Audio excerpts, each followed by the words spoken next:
général de l'ANAMO, qui voulait vraiment, monsieur le maire, être présent ici. Hier, lorsque nous avons reçu la lettre d'invitation, il m'a assuré de sa présence. C'est ce matin qu'il a eu un contretemps et il m'a demandé d'être là. Être là parce que tout simplement la cause est noble. Et pour nous, dès que la cause est noble, on s'engage. Monsieur le maire, M. Maodo Malick m'a chargé de vous dire que personnellement, en dehors de toute considération, il a une affection débordante pour vous. Parce qu'il a compris que vous avez une vision pour cette ville. Des fois, il arrive des moments dans la vie d'une nation qu'il faut se départir de toute considération politique, ethnique ou bien religieuse et converger vers des idéaux de pensée. Je pense que Thiès est arrivé à une heure où il faut qu'il y ait une convergence des idées autour de l'essentiel. Nous faisons trop de politique. Nous avons trop de considérations partisanes. Et que Thiès est une ville une et indivisible. Quelle que soit la situation qui puisse poser, nous resterons des Thiessois et nous demeurons ensemble des frères et des sœurs. Monsieur le maire, ce que vous avez fait pour le système éducatif, le président des parents d'élèves l'a dit tout à l'heure, de mémoire de Thiessois, ça n'a jamais eu lieu. Donc c'est inédit, mais il faut qu'on vous encourage, mais vous l'applaudissez très fortement. Voilà ce que le pays a besoin. Il faut que les gens travaillent. Maintenant, c'est à nous de distinguer des moments de travail et des moments de politique. Les moments de politique sont des moments de distraction très fortes, où tout est permis. Mais quand des moments de travail sont là, il faut qu'on soit beaucoup plus sérieux dans l'approche et dans la collaboration. Monsieur le maire, le DG de l'ANAMO vous encourage très fortement dans cette initiative, ainsi que votre cabinet et toute l'équipe municipale qui vous accompagne. Chers élèves, ce que le maire Babacar Diop a fait aujourd'hui doit rester tasse d'huile. Ça, c'est pour l'intérêt de toute la nation. Mbaye l'a rappelé tout à l'heure. Les intellectuels, jadis qui réfléchissaient sur des questions éducatives, ont tous tracé de la question de l'éducation, qui paraît être fondamentale et qu'on doit prendre avec beaucoup de sérieux. Donc, je pense que cette initiative arrive assurément à son heure, monsieur le maire. Et on vous encourage encore une fois de plus. Moi, je pense que de telles initiatives, quand de telles initiatives sont prises, l'ensemble des Thiessois qui sont épris de cette ville devaient être présents ici sans aucune considération. Parce que voilà ce qui est normal. Thiès, mes chers amis chefs d'établissement ici représentés, dont je salue le fait que vous avez accepté d'accompagner le maire Babacar Diop dans sa noble mission. Mes chers parents d'élèves, représentés ici par le doyen Maudou Douf, qui est en train aussi de faire un travail très remarquable à Thiès. Monsieur le maire de la ville de Thiès-Ouest, Dr Guité, chers conseillers municipaux, chers bénéficiaires des bons de formation de la mairie, distingués invités. Je suis là aujourd'hui sous 5 casquettes. Je suis là pour représenter le préfet, qui est le président du pôle emploi que je coordonne.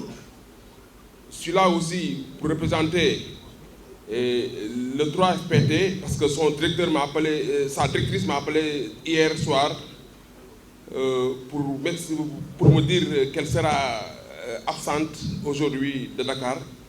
Elle m'a demandé de venir pour représenter le fonds de financement de la formation professionnelle et technique. Le secrétaire général de la DER aussi m'a appelé hier pour me demander de venir le représenter la délégation à l'entrepreneuriat rapide pour les jeunes et les femmes. Le DG de l'Office national de la formation professionnelle m'a aussi demandé de venir représenter sa structure. Ils ont tardivement reçu leur convocation. C'est pourquoi ils n'avaient pas programmé quand même de venir ici. Mais ils m'ont tous exprimé leur souhait d'avoir encore plus de partenariat avec le maire Babacar Diop et la commune de Thiès qui est vraiment dans son rôle. Babacar a compris sa mission et il est dans sa mission, il est pleinement dans sa mission. Thiès est devenue une ville lumière. Avec ça, je l'ai dit tantôt à mon frère et ami Diallo, ma ne ko xanaa lii bokkul woon ci compétence maire yi mu ne ma ah kay ma ne ko vraiment gars yi lii il faut ngeen saluer ko. Ne pouvez pas ne pas prendre la parole parce que aussi on est dans le cadre de la ville et merci aussi d'avoir donné une très belle leçon.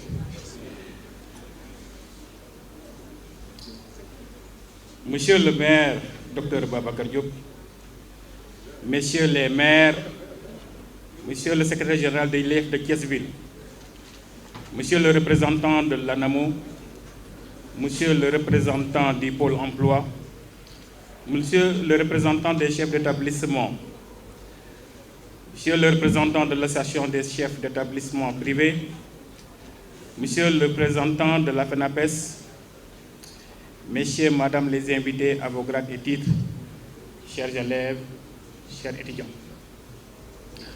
Au nom de l'inspecteur d'académie El Hadj Mohamed Diouf et au nom de toute la communauté éducative, je vous adresse, monsieur le maire de la ville de Thiès, nos salutations les plus sincères, ainsi qu'à tous vos collaborateurs.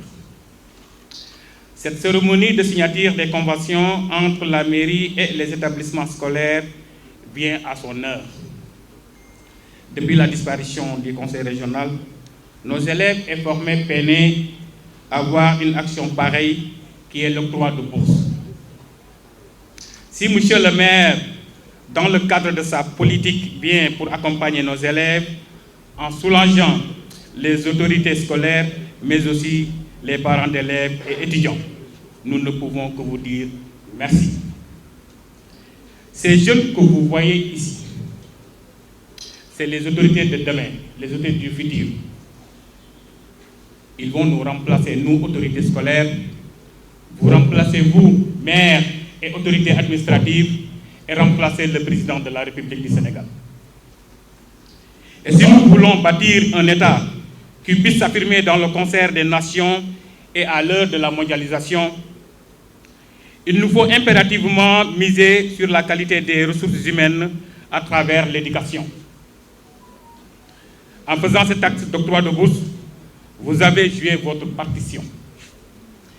Et vous avez participé activement au développement de Thiès en particulier, mais du Sénégal en général. Toutes nos félicitations, Dr Babacar Diop. Je vous remercie. Honorables invités, monsieur le maire, je devais commencer par vous, je m'excuse. Monsieur le représentant de l'IA, monsieur le représentant de l'IEF, mon patron directement, messieurs les maires, messieurs les conseillers municipaux, messieurs les chefs de service de la ville de Thiès, messieurs les directeurs de centres de formation, d'écoles de formation professionnelle technique, mesdames, messieurs les bénéficiaires, au nom de la commission qui se charge d'organiser et d'octroyer ces bourses, nous vous disons merci, merci d'avoir répondu à cet appel. Merci d'abord surtout à monsieur le maire et d'abord personnellement de m'avoir donné l'occasion de participer à ce rendez-vous. Monsieur le maire, je voudrais, avant de parler de la commission, faire un petit témoignage à l'endroit de ceux avec qui vous allez signer cette convention. Je veux citer les chefs d'établissement. D'abord, pour nous excuser de toute cette pression que nous avons mise, nous excuser de tous ces dérangements, mais c'était quoi le but? C'était d'être là aujourd'hui et nous sommes là. Merci à vous. Monsieur le maire, je n'ai pas assez d'énergie ni d'autorité pour dire ce merci. Je vous laisserai et vous demanderai de le faire. Chez chefs d'établissement, dans ce projet, ils ont mis la main à la pâte. En faisant quoi exactement? Des sacrifices énormes.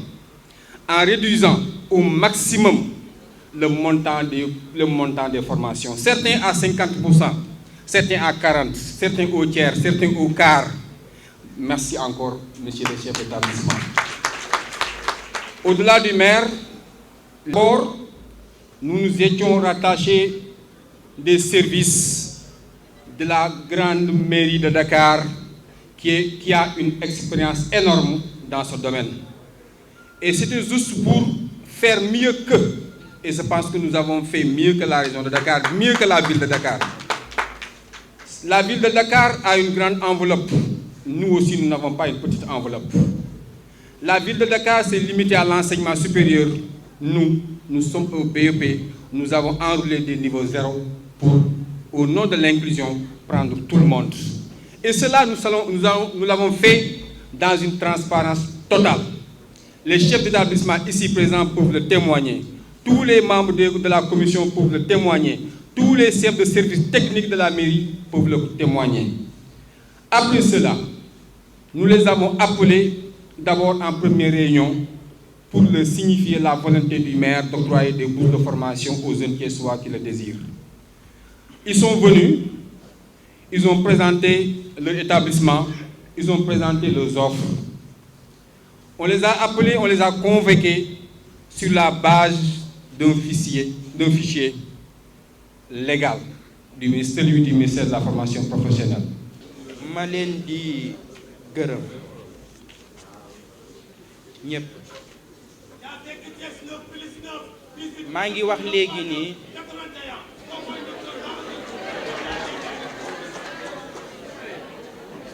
maa ngi jóge ci benn quartier bu pauvre bokk ci quartier yi gën a ndóol ci Thiès fu ñu xëyaan boobu benn lycée rek moo fi ne fukki dërëm yu ñu passé sax amuñu ko dañuy dox traverser ville bi yépp pour jàngi ji lycée Malick Sy bi ma ñëwee lycée Malick Sy ci laa jëkk a comprendre que ni ñun société bi ñuy dund dafa nekk société boo xamante ni dañ ko diviser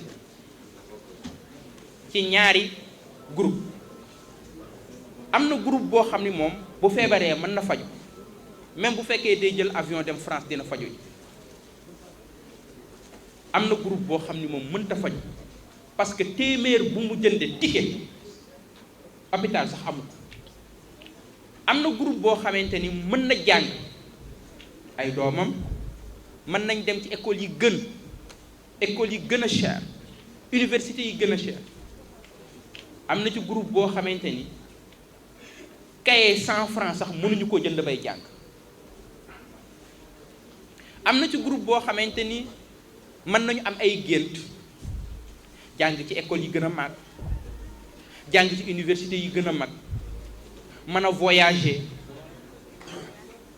am na ci groupe boo xam dañ leen ni bu leen am ay gént ndax yéen da ngeen a ndóol ndax sa yaay amul ndax sa papa amul ndax yow quartier bu pauvre nga dëkk kon góorgóorlu rek loo am nga jàpp ci nga dem jàppale ji sa yaay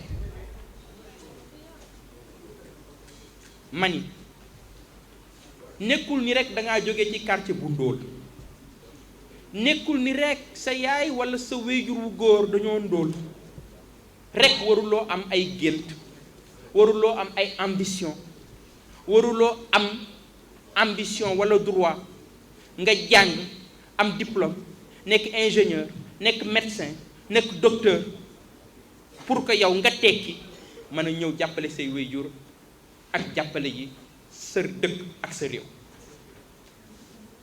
ma ni sooy gouverner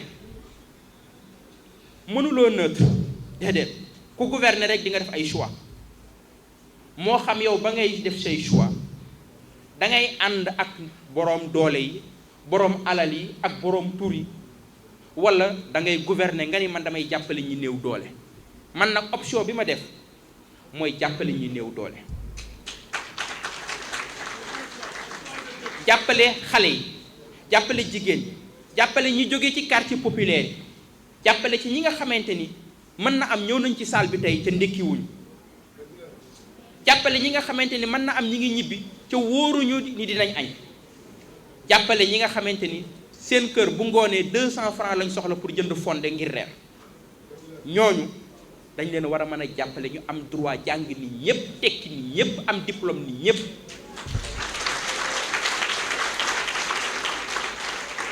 ma gis ni waajur yu bari bu seen doom amee bac ñu jaaxle ndax lay tëj seen bopp mooy man sama doom bu jigéen bi bu demee Dakar fan lay nekk, man sama doom bu jigéen bi bu demee Claudel ci lan lay lekk, kan moo koy joxe lu mu jënd ticket, mën na am amul bourse wala yan condition la fa nekk. wala man sama doom bu jigéen bi bëgg naa sax mu jàng waaye bu ma sañoon mu def formation waaye école bu ma fëgg ñu ne ma 50 000 francs ca man lu ma ndékkee sax damay të. koo xamante ni lu muy ndékkee da koy të nga bëgg ko ni da ngay fay weer wu ne 50 000 francs ci sama doom ci dëkk bi la bokk, daa war a jàngi ni ñëpp, daa war a tekki ni ñëpp ndax mooy sama yaakaar. ma ni la yaay booy mairie bi dina nekk ci sa wet ba son doom bu jigéen boobu mën a jàng mën a tekki mën a am diplôme ba suba ñëw nekk ci sa wet sa ronkoñ yooyu mu fompal la ko ba mu sëkk.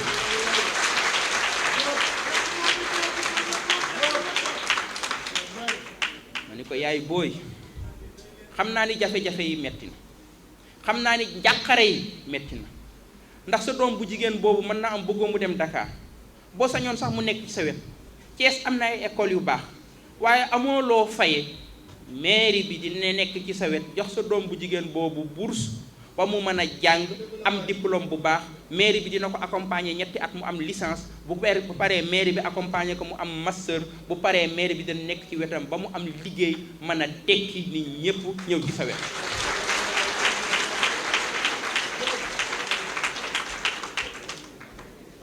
dimbali xale yu néew doole yooyu nga xam ni amuñu tur walla seeni famille amuñu tur. dimbali xale yu néew doole yooyu nga xam ni amuñu bras long. dimbali xale yu néew bi doole yooyu nga xam ni amuñu kenn ku leen recommandé ñooñu amuñu ñi amul bras long, ñi amul ku leen recommandé, ñi amul famille bu am tur. tey nag mairie bu Thiès mooy seen bras long, mairie bu Thiès mooy seen bras long. jàppale leen ba ngeen am ay bourse mën a jàng. waaye ma dénk leen ni jamono bii ngeen nekk jamono bu jafe la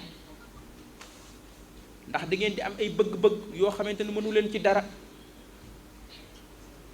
di ngeen xëy mu lëndëm torop ngeen wét lool léeg-léeg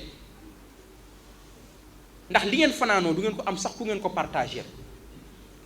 di ngeen dugg ci mbir du dox, di ngeen jàpp ni sax daa am ku leen liggéey wala daa am ku leen wala da ngeen a def dara ndax lépp lu ngeen dugg rek mu yàqu. waaye kaay ma wax lee loo xam ni jàpp naa ni man jariñu naa ci ca mën ngeen cee jariñ. man bi may gën a nekk xale damaa soboon mën a lire bëgg lecture ba benn bés ma daje ak benn waay bokkuñu génération de ba mu dee yàgg na waaye mu waxtaan ak man à travers le livre. mu ni ma man de autodidacte la kenn jàngalu autodidacte. mu ni ma yow am nga chance dugg classe am maître bu lay jàngal mais man awma woon sax chance xam salle de classe nan lay mel. mu ni ma man bi ma juddoo pour suñu kër lekk dama daan xarmat di ko jaay xarmat xar yor sémmiñ di xarmat. ma juddu sama yaay gaañu ma teg ci tuuti ay at sama papa gaañu ma tegaat ci tuuti at sama sœur bi ma bokkal ndey ak baay gaañu ma yaakaar ni de man léegi ma war na maa jël soxna ki ma bëggoon a jël soxna sax daal di faatu. mu ni man de ma ni man jànguma te gis naa ñuy jàngi. mu ni fu ma dëkkoon daanaa xëy dox lu mat 10 kilomètres pour wuti ku may jàngal koo xam dina ma jàngal livre. fu ma dégg ku am tey livre ma dox ay kilomètres yu bari dem ab livre boobu di jàngantu lecture. may góor di jàngal sama bopp ba xëy nekk avocat. mu ni bis ma ni daal man damay présenté wu élection pour nekk sénateur ma dem ñu dóor ma dóor yu metti ma présenté wu waat ñu gañe waat ma présenté waat ñu ni kii xanaa xamul boppam nee na man ma dégg vice président sénat ma dem présenté wu ñàkk ma dégg élection vice présidence ma dem présenté wu bu ma ñëwee sax dañ may reetaan ni xoolal moom physique am yaramam wi comme baykat nee na may échec di échec bis nag ma jël sama fit ñépp daal ni candidat la élection présidentielle des États-Unis ñu ni xool leen dof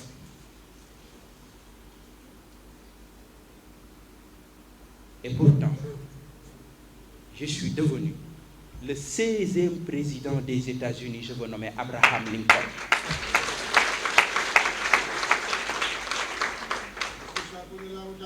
Autodidacte boobu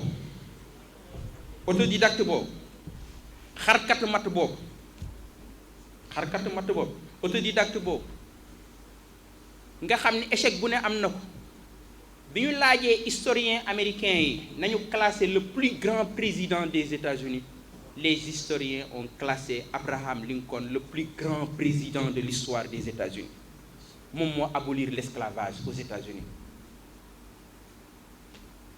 kooku war na leen a may fit fi ngeen jóge lu mu ndóol bu leen xeeb seen bopp bu seen yaay den mbindaanu sax am leen ci fierté ndax moom ñaqam lay dunde am leen ci fierté ni sama yaay de day daan dooleem bu ngir dundal ñu jaayul boppam deful la neen am leen ci fierté même bu ngeen dëkkee ci barak am leen ci fierté même bu fekkee fête dina am amuloon lu ngeen sol garaawul ne say copain say copine am lu ñu sol garaawul solol dàllu carax garaawul solol chemise bu froissé garaawul xam nga lu am solo li ne ci xol bi ak li ne ci xel bi fan nga bëgg a dem loolu rekk am solo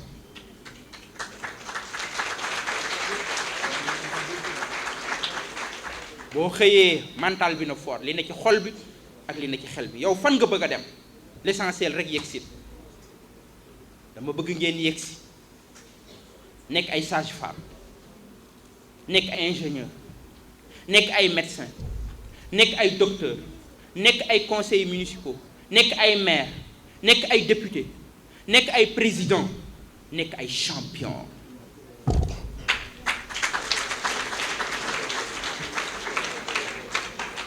vous êtes des champions maa ngi koy lire ci seeni bët ak seeni détermination du yomb nag képp ku leen ko yombal rek moo leen ko xañ moo tax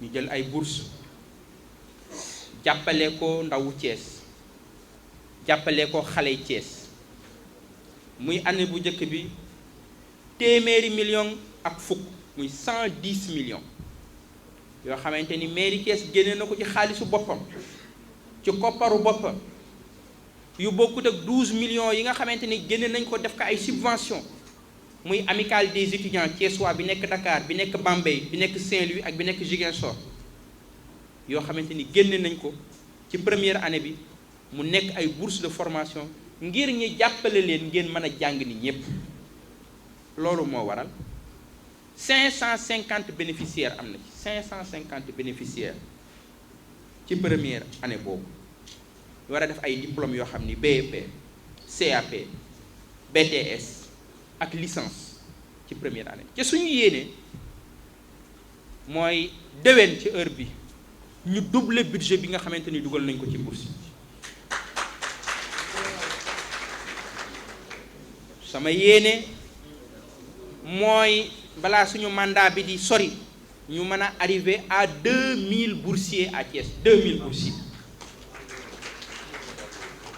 sama yéene sax dem na ba bu ëllëgee ñu am suffisamment de moyens di génne benn enveloppe boo xam ne ay bourses étrangères lay doon pour doomu Thiès yi dem jàngi ñu bisi waat tabax Thiès.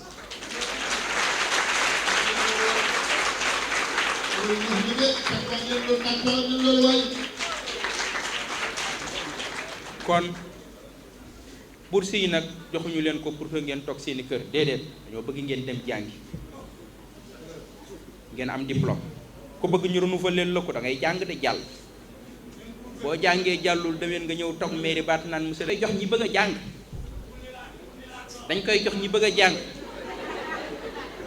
parce que bourse bi dañ leen ko jox pour que ngeen jàng ku bëgg mairie bi renouveler ko da ngay jàng nga passé nga jàll da ngay jàng nga passé indi sa bulletin ñu xam ni passé nga mairie bi renouveler la bourse boobu nga jàngaat jàll mairie bi renouveler la bourse boobu nga am sa licence nga jàngaat nga jàll nga ni damaa bëgg a def master mairie bi nekk ci sa wet nga jàng am sa master nga jàngaat ba am sa master mairie bi ak structure état bi nga xamante ni ñooy liggéey dans le cadre de l'emploi ñu jàppale leen ba ngeen am liggéey ñun soxlawuñu ngeen wax ñu jërëjëf xam nga nu ngeen ñuy waxee jërëjëf ngeen tekki jàppale seeni yaay ak seeni mbokk séentuwuñ dara ci yéen séentuwuñ ci dara séentuwuñ ci sax politique ku nekk lu la neex defal demal fu la neex xam nga lu ñu bëgg ngeen jàng am seeni diplôme ngeen tekki jàppale seeni wéyjur jàppale seeni mbokk ngeen gañe seen dignité bu dee jigéen kenn bañ laa yàpp bu dee góor kenn bañ laa yàpp loolu lañ leen di souhaiter je vous remercie